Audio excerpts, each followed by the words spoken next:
So, I want you to just picture this.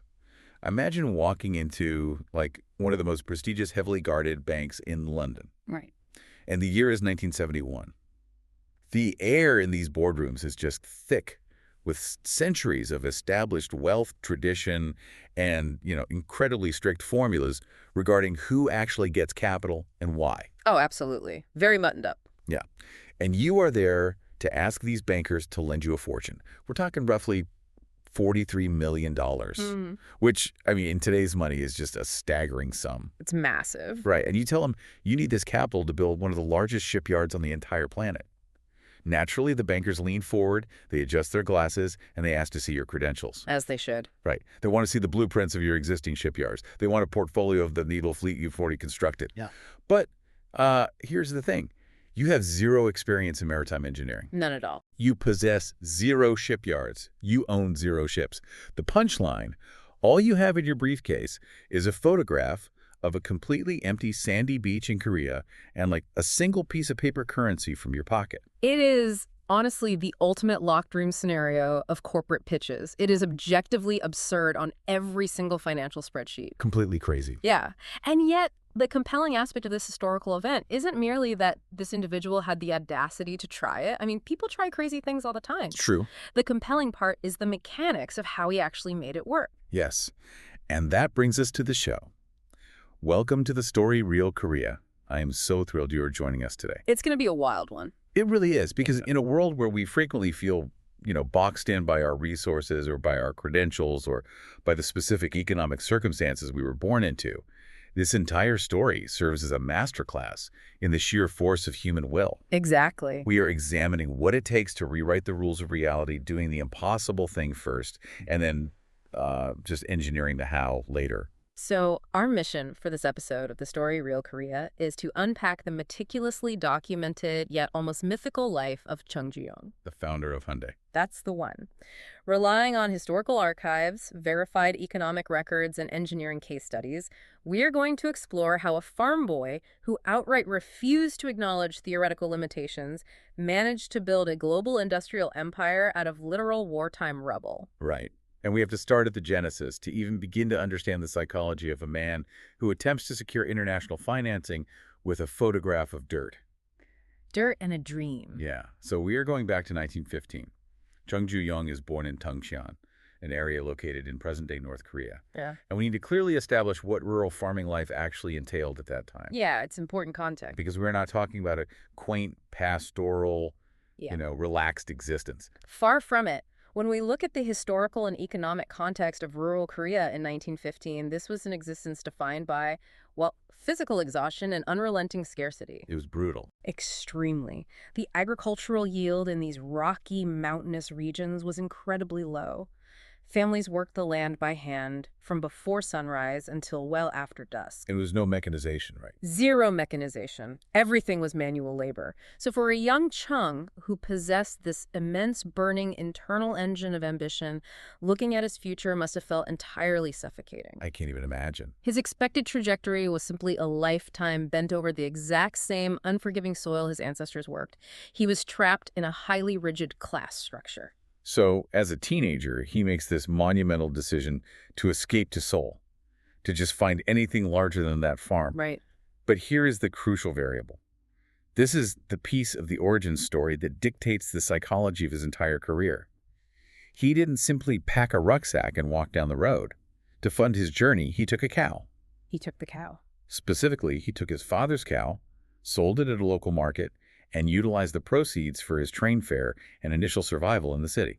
We really have to pause on the sheer economic gravity of that action. Yep. Because in a poor agricultural village in the early 20th century, a cow was not just livestock. Right. I was trying to conceptualize this for a modern listener. The closest parallel I could muster is like a teenager taking their parents' only vehicle, selling it, and buying a bus ticket to Hollywood. That's a good comparison. But even that doesn't fully capture the stakes, does it? Because today, you can lease another car. You can take an Uber to work. Exactly. But taking a farm family's single cow back then, that was removing their literal engine of survival. It really was. The cow was the tractor, the fertilizer producer, and the family's entire savings account all rolled into one.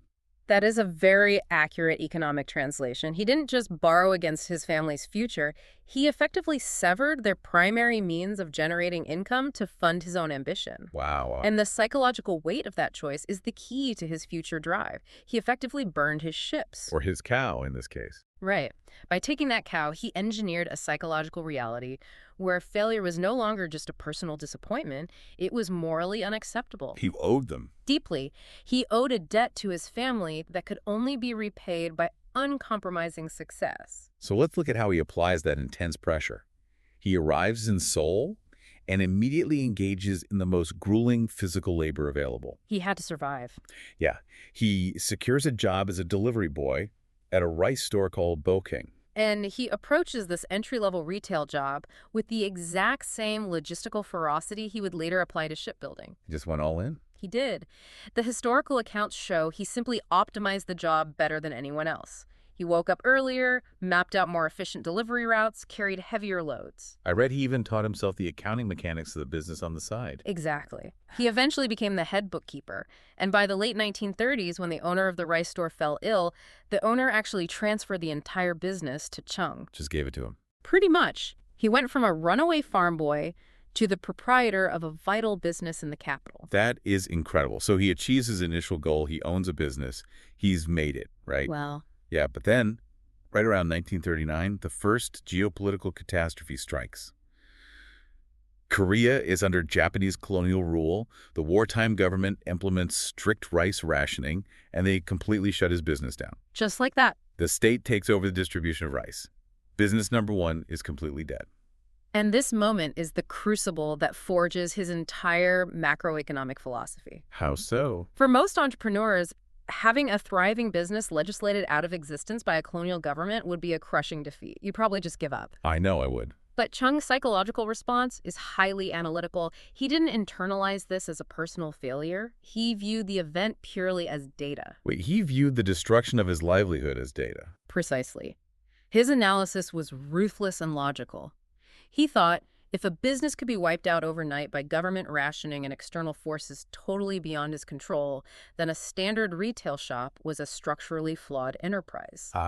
He realized that to guarantee long-term survival, he needed to create an enterprise so foundational, so inextricably linked to the physical reality of the country, that no government could ever afford to shut it down. He needed to build infrastructure. Exactly, infrastructure. Which brings us to the post-war era. Yeah. Fast forward to 1946. Korea has been liberated from Japanese rule at the end of the Second World War. Chung is back in Seoul, and he starts Hyundai Auto Service, rapidly followed by Hyundai Construction in 1947. Yep. Let's talk about that name for a second, Hyundai. Right. The word Hyundai translates to modern. Modern. Choosing that name in 1946 was a highly deliberate, forward-looking statement. It was a promise to physically drag a broken, rural, previously colonized nation forward into the industrial era. But the timeline is just brutal here. Barely 3 years later, the Korean War breaks out in 1950. The peninsula is torn apart. The devastation is absolute. It was horrific. When the armistice was signed in 1953, the nation was essentially reduced to ashes. The infrastructure was entirely annihilated. And this is where Hyundai Construction found its immense purpose. Yes, the nation urgently needed roads, bridges, dams, and housing. Chung threw his company into this monumental task of physical reconstruction. Okay, I really need to challenge the mechanics of this because there is a severe leap in logic here. Okay, lay it on me. How does a man transition from running a rice shop and a small auto garage to suddenly engineering massive national infrastructure like hydroelectric dams and highways? It's a fair question. Because you don't just figure out load-bearing physics on a Sunday afternoon, you know? If he bids on a bridge and gets the math wrong, people die and he goes to prison. How did he actually pull this off? That is the pivotal question, and it highlights a method that would terrify a modern risk management officer today. Oh, I bet. Chung utilized an aggressive strategy of forward bidding. He would bid on massive infrastructure projects far larger than his firm's existing capabilities. It's a weighing it. Essentially. He would win the bid by promising incredibly compressed timelines or significantly lower costs than anyone else. Okay. And then, once he secured the contract, he would immediately poach or hire the necessary engineering talent, and then he would literally learn the operational logistics on the job. So he is securing the funding and the mandate first, and then building the organizational capacity second. That's it, What exactly. about the execution? I mean, how does he meet these impossible deadlines he's promising? Through an intense, almost punishing utilization of labor and logistics, post-war Korea had an abundance of highly motivated, desperate labor. People needed to work. Right, and Chung himself lived on the construction sites. He didn't manage from an office. He would sleep in a cot next to the concrete mixers. Wow. Leading from the front. He enforced grueling around-the-clock shifts.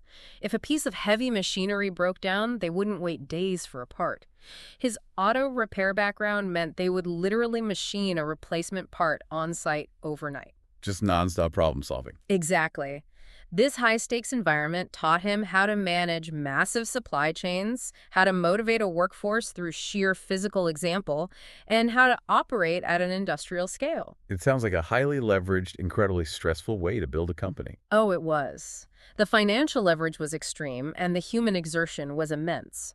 But for Chung, domestic construction was merely a prerequisite. A stepping stone. Yes, he realized that pouring concrete for domestic roads wouldn't generate foreign currency. To truly elevate the national economy and his own empire, he needed to manufacture heavy, world-class products for export. Which brings us back to the boardroom in London. We are now in 1971.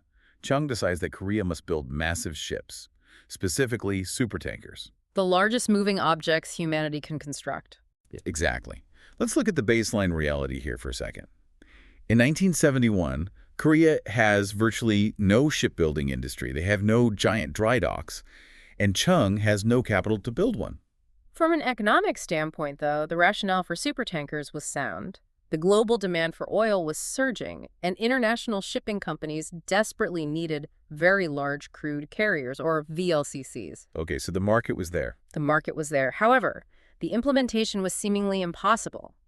The historical records show Chung was systematically rejected by major banks in the United States and Japan. I mean, I would reject him too. Any rational risk analyst would. He was asking for tens of millions of dollars to build a shipyard that didn't exist, in a country with no track record, led by a man who had never built a ship. But he completely refuses to internalize those rejections. He just brushes them off. He does.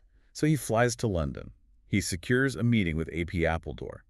And this is a British shipbuilding consultancy whose formal recommendation is absolutely required to secure a massive loan from Barclays Bank. Yes, they were the gatekeepers. Right. The chairman of Appledore, Charles Longbottom, is sitting across from Chung looking at this photograph of an empty beach in Ulsan, Korea. And Longbottom essentially tells him, you do not have the technology, the maritime history, or the technical skill to pull this off. The British executive was leaning on centuries of European maritime dominance. I mean, Britain had built the dreadnoughts, they had defined modern naval engineering. And Chung was sitting there with a dream, a stretch of sand, and a background in pouring concrete. It's quite the contrast. It really is. And this is where Chung deploys one of the greatest pieces of psychological leverage in business history. He reaches into his pocket. He doesn't pull out a schematic or an engineering textbook. Nope. He pulls out a 501 Korean banknote. He places it right on the table.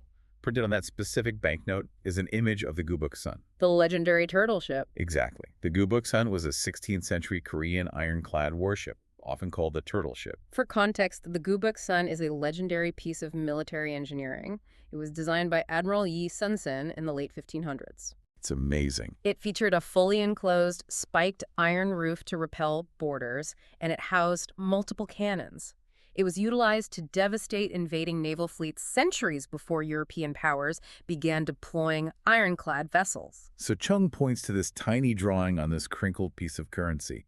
He looks the British executive dead in the eye and says, we were building heavily armored ironclad ships in the 1500s when your ancestors were not even close to that level of engineering. Such a power move. Right. He says the inherent skill to build invincible maritime vessels is literally in our blood. We did not lose the ability. Our nation just took a historical pause for a few hundred years. We are ready to resume.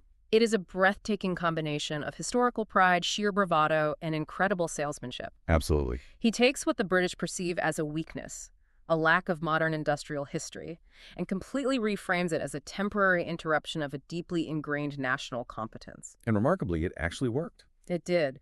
Longbottom was either charmed by the sheer conviction of the man, or he just recognized the unstoppable force of his willpower. Either way, Chung secured the recommendation, and Barclays approved a loan of approximately $43 million. But, and this is a big, but the bank is not foolish. Right. They institute a severe condition. Correct. Barclays agreed to the loan in principle, but they placed a hard stipulation on the capital. They were not going to just release $43 million to build an empty shipyard. They needed a guarantee. They demanded proof of market viability.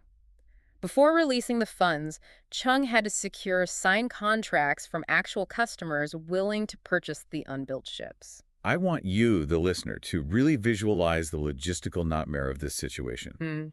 Chung is being forced to sell supertankers, multi-million-dollar, state-of-the-art maritime vessels to international shipping magnates. Right. But he has no shipyard to show them, no engineers on staff, and absolutely no history of building anything that floats.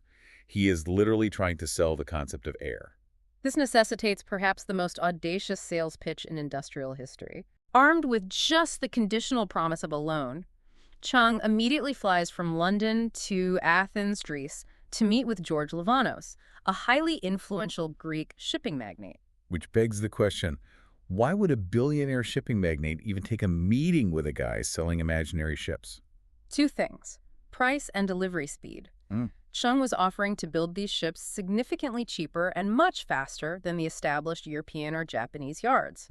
In the shipping industry, time is money. That makes sense. If Livanos could get a VLCC on the water 6 months earlier at a 20% discount, the economic upside was massive, but the risk was equally huge.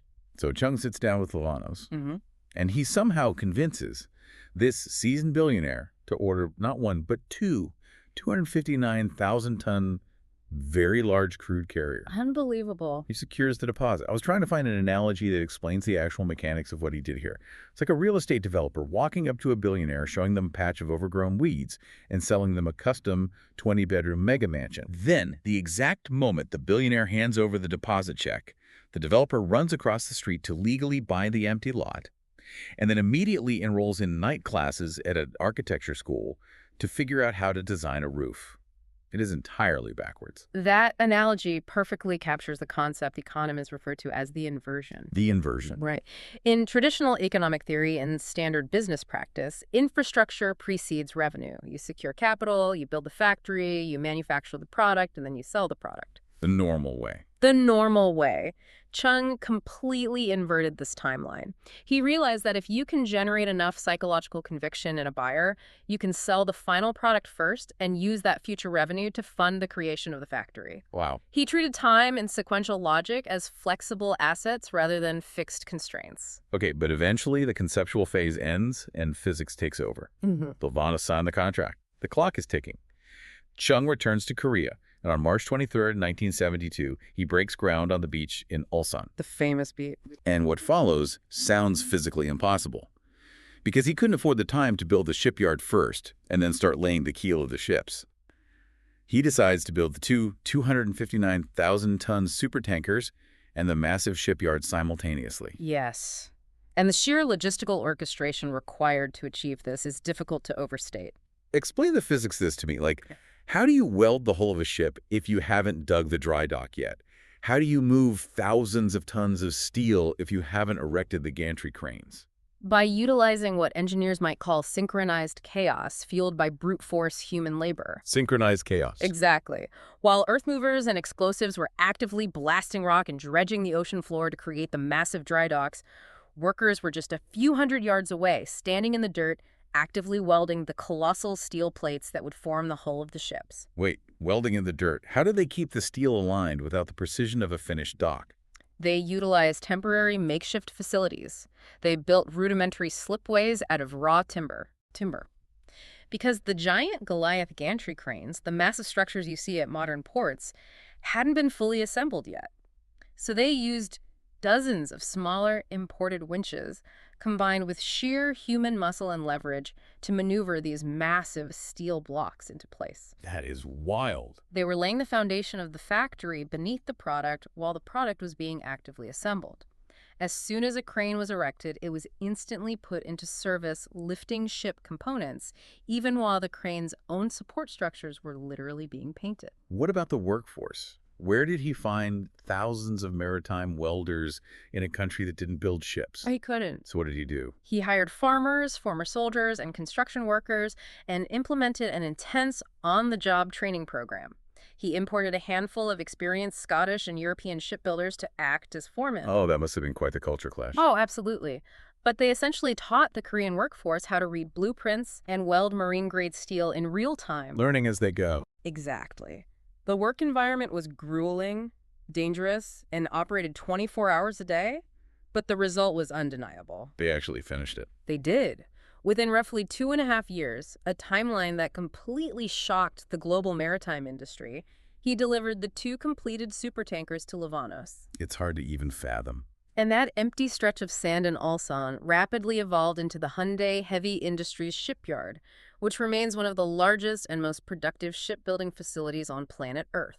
I am still trying to wrap my head around the sheer operational stress of managing that shipyard. But the truly wild part is that while his foremen are frantically trying to figure out how to weld supertankers in the dirt, Chung's brain is already obsessing over the next frontier. He never stopped moving. Never. We moved to 1976. Chung decides that Korea needs its own entirely domestic automobile. And we really need to analyze why this is a massive escalation in industrial complexity. Okay. Up until this point, Korea's automotive industry consisted primarily of assembling knockdown kits. What's a knockdown kit? Companies like Ford would manufacture all the complex parts in America, ship them in crates to Korea, and Korean workers would essentially just bolt them together. Like IKEA furniture. Exactly. Assembling a kit requires basic labor, but engineering an automobile from the ground up requires a deeply sophisticated manufacturing ecosystem. Right, because the ship is massive, but it's largely steel, welding, and an imported engine. A car requires tens of thousands of highly precise components. Exactly. An automobile requires metallurgical precision to cast an engine block. It requires stamping massive sheets of metal for the chassis with millimeter accuracy. Not to mention the electronics. Right. It requires a supply chain capable of producing specialized glass, rubber, microelectronics, and hydraulic systems.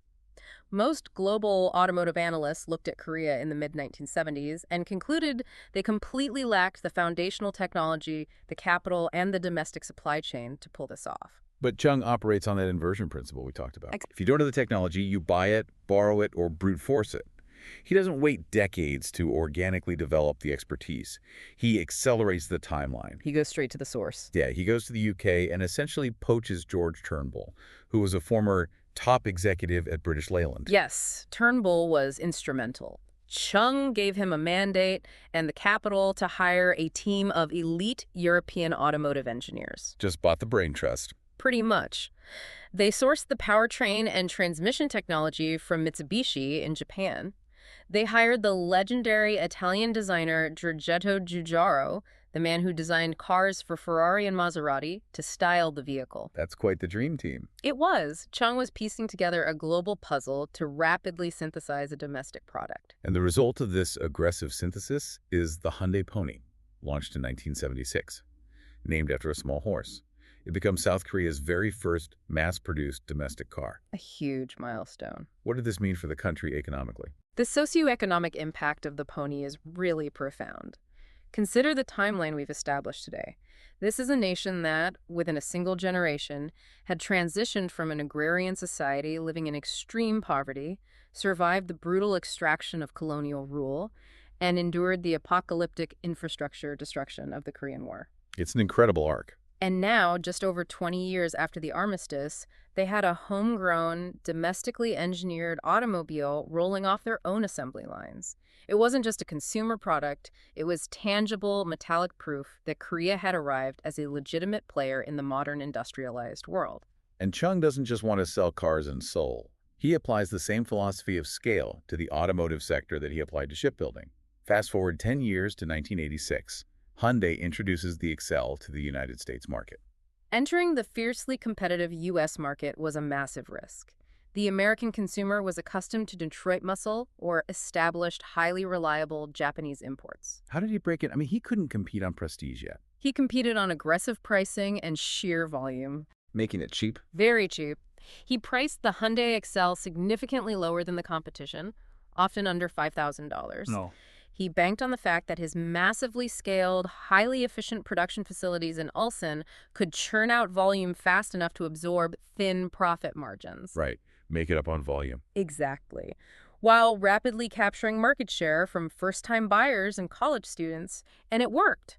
Within a very short period, they were selling hundreds of thousands of units, parking affordable Korean cars in American driveways from coast to coast. The audacity of scale is the recurring theme here. But I want to pivot to a specific engineering anecdote from the 1980s that, for me at least, perfectly encapsulates the absolute literal embodiment of Chung's approach to solving impossible problems. I know exactly where you're going with this. We have to examine the Seisan Land Reclamation Project. The Seisan project is perhaps the most visceral, highly documented example of his lateral engineering philosophy. Tell us about it. In the early 1980s, the South Korean government tasked Hyundai Engineering and Construction with a massive national initiative to reclaim agricultural land from the sea on the western coast near Seisan. The objective was to build an enormous seawall, holding back the ocean to drain the water and create thousands of hectares of new arable land. Exactly. And the construction of this massive dike goes relatively according to plan until they reach the final crucial stage. The bottleneck. Yep. They had constructed the wall from both sides, leaving a final gap of about 270 meters that needed to be closed. But the physics of the ocean created a nightmare scenario. How so? Because the gap was the only outlet for the massive volume of tidal water, it acted like a funnel. This created a violent, highly concentrated tidal current that was rushing through the gap at a terrifying velocity of 8 meters per second. 8 meters per second. Just to help you, the listener, visualize the physical power of water moving at that speed. It is essentially an unstoppable force. Yeah. It will tear apart reinforced concrete. It's incredibly destructive. The engineers are attempting standard civil engineering protocols. They are using fleets of dump trucks and heavy-lift helicopters to drop massive, multi-ton boulders and steel baskets filled with rock directly into the gap. But the hydrodynamics defeated them entirely. The water was just too strong. Way too strong. The sheer kinetic energy of the water was so intense that these giant boulders weighing several tons each were simply being swept out to sea like pebbles in a stream. Mind-blowing. The water was swallowing everything they threw at it. The traditional math dictated that closing the gap was impossible. The engineers were completely paralyzed. They exhaust their textbook solutions, they bring the crisis to Chung, and his solution is so brilliantly brute force, so entirely unorthodox that it honestly sounds like a myth. But there is video footage of this. There is. He analyzed the core problem. The sheer velocity of the water meant that dropping individual separate objects, no matter how heavy, would fail because the water could always move around them and dislodge them. So what's the alternative? He hypothesized that he needed a single object so massive, with a surface area so broad, that the ocean physically could not bypass it. So what does he do? He calls up his own shipyard in Ulsan. He orders his team to take a decommissioned, very large crude carrier, a massive steel supertanker, over 300 meters long. A literal ship. Yes, he has this colossal 250,000-ton steel behemoth towed across the ocean to the construction site at Seisan. And the logistics of maneuvering a dead ship in a violent current are incredibly dangerous. I can't even imagine. They utilized a fleet of tugboats to navigate the massive vessel directly alongside the raging current of the gap. They essentially parallel parked a supertanker against an 8 meter per second tidal flow. That is insane. And then once it's in position, he gives the order to deliberately flood the ballast tanks. He sinks his own ship. It requires precise timing. They flooded the chambers in a synchronized sequence so the vessel would settle flat onto the ocean floor without capsizing or being torn apart by the current. As the 250,000-ton steel hull sank into the mud, it acted as a giant, impenetrable plug. It instantly killed the current, creating a calm pool of water behind the ship. He used a 250,000-ton supertanker as a literal brick. And it worked flawlessly. With the current neutralized, his construction crews were able to rapidly utilize conventional dump trucks to pour dirt and rocks, finalizing the seawall behind the sunken ship. And what happened to the ship after? Once the wall was secure, they pumped the water out of the tanker, refloated it, and towed it away. That is lateral thinking on a scale that is hard to comprehend. And this wasn't just a lucky break.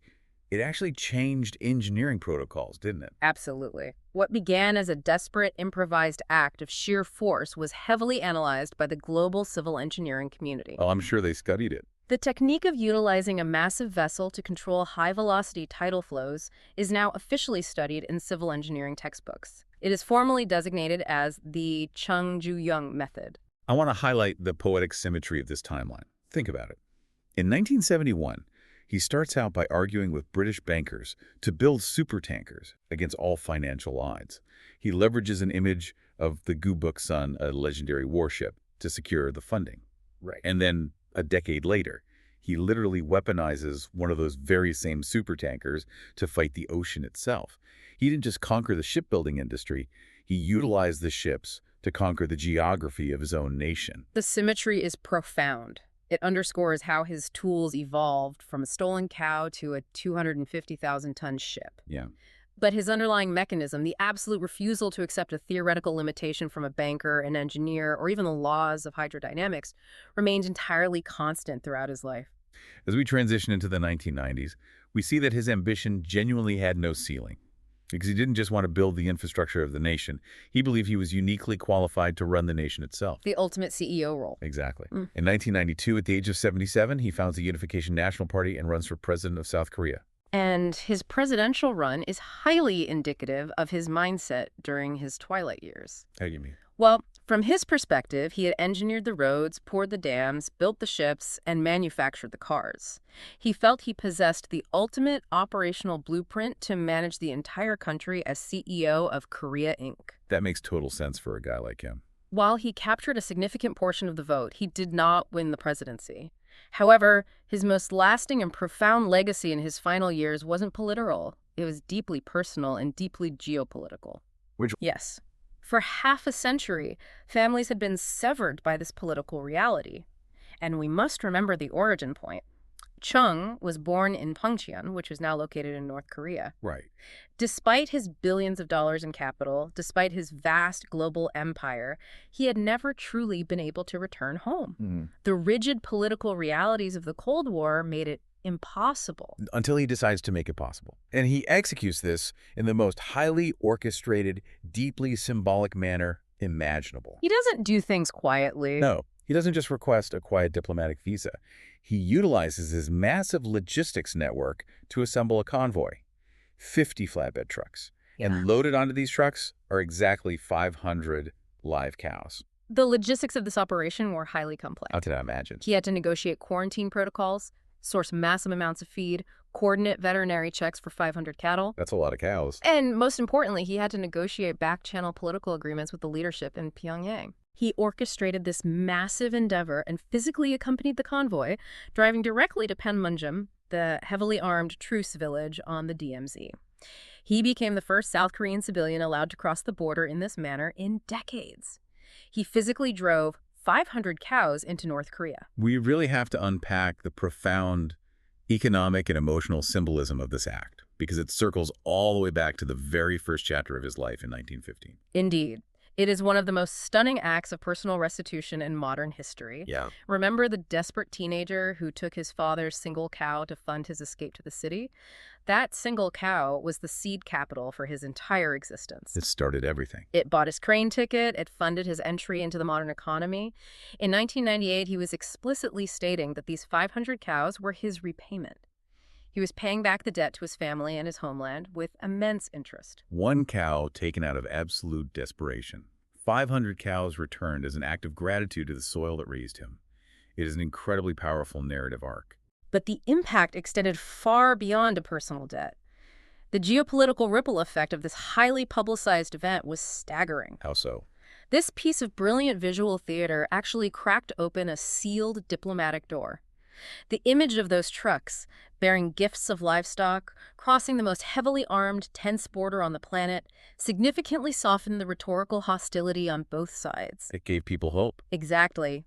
It is widely credited by historians and political analysts with helping to initiate the Sunshine Policy, a vital period of cautious but real inter-Korean cooperation, family reunions, and dialogue that followed.